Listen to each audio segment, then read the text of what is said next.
Kemudian yang kelima, yang keenam, saya catat ya dari apa-apa yang disampaikan oleh Mas Hanif Alatas. Kata Mas Hanif Alatas, kalau kitab sejaman diterapkan, maka nasab Nabi Muhammad rungkat. Naudzubillah, summa naudzubillah min dalik. Nasab Nabi Muhammad itu, Mas Hanif, sampai Adnan itu diberitakan oleh baginda Nabi besar Muhammad SAW di dalam hadis. Bahkan di dalam hadisnya itu hadis riwayat Muslim.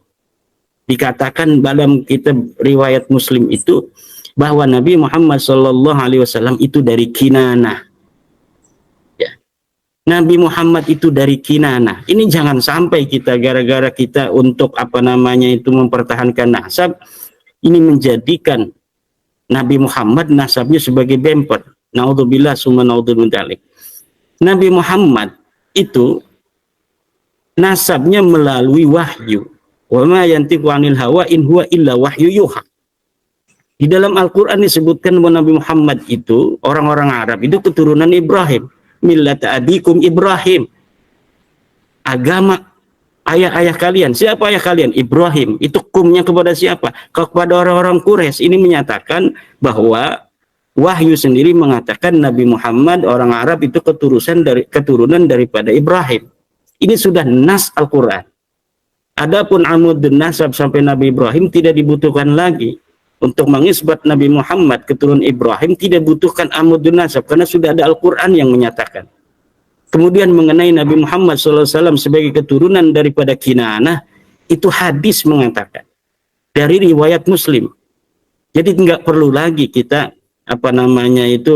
membawa-bawa nasab Nabi Muhammad dalam perdebatan nasab Ba'alawi yang memang tidak terverifikasi. Kalau rungkat sendiri aja, jangan bawa-bawa junjungan kita Nabi besar Muhammad sallallahu alaihi wasallam. Bawa juga nasab Wali Songo, bawa juga nasab Syekh Abdul Qadir Al-Jilani, nyari-nyari teman. Gak usah lah. Kita pertahankan saja apa dalil-dalilnya dari nasab Balawi untuk menyambungkan daripada nasab Balawi itu. Jangan bawa-bawa nasab Nabi besar Muhammad sallallahu alaihi wasallam. Kita nanti akan masuk dalam su'ul adab, naudzubillah. Su'ul adab itu, kepada Rasulullah ini bahaya ini. Kemudian kepada nasab-nasab Wali Songo, kita bisa perdebatkan lagi nasab Wali Songo. Semakin hari ini kita semakin mendapatkan banyak sekali bukti-bukti historis tentang nasab Wali Songo. Semakin digali Wali Songo ini karena memang sosok historis di masa lalu, semakin digali ini semakin bermunculan. Dari Aceh datang, dari Uzbekistan datang, dari Pakistan datang, dari Maroko datang dan sebagainya. Nanti kita tinggal al-jam'u. Jadi jangan bawa-bawa nasab Wali Songo lah di dalam bagaimana mempertahankan nasab Balawi.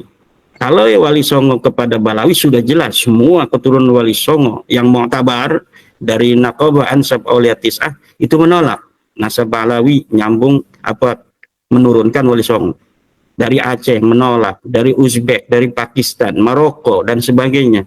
Paling beberapa orang aja yang masih dari turun Wali Songo yang memiliki keyakinan seperti pada zaman-zaman kolonial itu bahwa Wali Songo berasal dari Ubaidillah. Itu hanya beberapa pelintir orang saja. Jadi saya mohon pada Mas Hanif ini jangan bawa-bawa nasab Wali Songo dalam perdebatan nasab Balawi. Pertahankan aja nasab Balawi. Bagaimana nasab Balawi ini bisa pertahankan, dan sampai detik ini tidak bisa dipertahankan. Kenapa? Karena memang datanya nggak ada.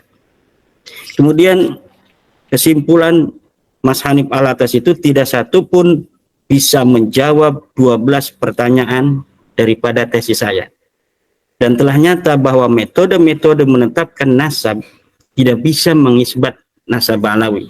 Saya kira poin-poin itu Mas Rifki yang disampaikan oleh Mas Hanif Alatas yang perlu untuk saya respon.